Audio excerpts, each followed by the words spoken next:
আসসালামু আলাইকুম রহমতুল্লাহ। পবিত্র ঈদ উল ফিতরের শুভেচ্ছা সবাইকে। তোমরা যারা শিক্ষার্থী আছো আর এখন ঈদ উদযাপন করতেছো আত্মীয় স্বজনের সাথে, বন্ধু বান্ধবের সাথে, এই কাজ ভুলেও করা যাবে না। 16 ঘন্টা পড়তে হবে, 18 ঘন্টা পড়তে হবে, পড়তে পড়তে শহীদ হয়ে যেতে হবে এবং তোমার লাশ নিয়ে কবর দেওয়া হবে ঈদগাহ মাঠের পাশে কবরস্থানে। পড়ো, পড়তে পড়তে মরে যাও। এগুলো বলবো ভাবছো? একদমই না। আজকে একদমই পড়বো না।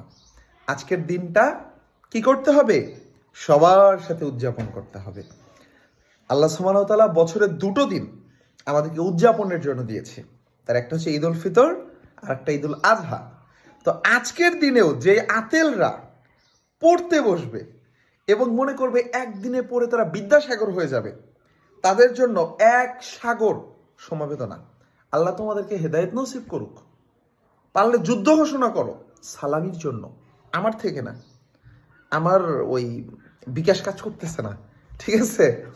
তোমরা আজকের দিনটা সবাই যার যার জায়গা থেকে যত সিনিয়র আছে সবগুলোর ধ্বংস করে দাও পকেট টকেট। সবাইকে পবিত্র ঈদ উল ফিতরের অনেক অনেক শুভেচ্ছা। আর সবাই পরিবার নিয়ে, আত্মীয় স্বজন নিয়ে, বন্ধু বান্ধব নিয়ে ঈদের দিনটা সুন্দরভাবে কাটাও। আসসালামু আলাইকুম রহমতুল্লাহ।